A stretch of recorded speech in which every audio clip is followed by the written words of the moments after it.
ഈ വാങ് ഷെങ്ജി ഒരു അഭിമുഖത്തിൽ ഇപ്പോൾ പറഞ്ഞിരിക്കുകയാണ്, ഒരാവശ്യമില്ലാതെയാണ് പാകിസ്ഥാൻ ഈ ചൈന പാകിസ്ഥാൻ സാമ്പത്തിക ഇടനാഴിയെപ്പറ്റി ഒരു കാര്യമില്ലാതെയാണ് ഇങ്ങനെ പൊങ്ങച്ചം പറഞ്ഞുകൊണ്ടിരിക്കുന്നത്. അതിൻ്റെ ആവശ്യമൊന്നുമില്ല. ഈ ഗ്ലോബൽ ടൈംസ് മറ്റേ ചൈനയുടെ മറ്റേ ഒഫീഷ്യൽ സൈറ്റ് പോർട്ടൽ ഇംഗ്ലീഷിലാണത്, ഗ്ലോബൽ ടൈംസ്.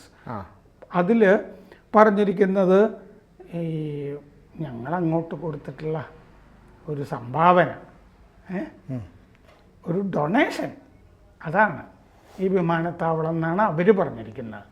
പാകിസ്ഥാൻ പറഞ്ഞത് ഞങ്ങളുടെ ബന്ധത്തിൽ നാഴികക്കല്ലെന്നാണ്. അതിനെപ്പറ്റിയാണ് ചൈനയുടെ പാകിസ്ഥാനിലെ പൊളിറ്റിക്കൽ സെക്രട്ടറി പറഞ്ഞിരിക്കുന്നത്, ഫോൾസ് റെട്ടറിക് എബൌട്ട് മറ്റേ ചൈന പാകിസ്ഥാൻ എക്കണോമിക് കോറിഡോർ എന്നാണ്.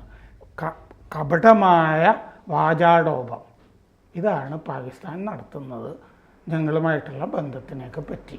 കൂടുതൽ വാർത്തകളും വിശേഷങ്ങളും നിങ്ങളിലേക്ക് എത്താൻ ABC മലയാളം സബ്സ്ക്രൈബ് ചെയ്യുക, ബെൽബട്ടനും അമർത്തുക.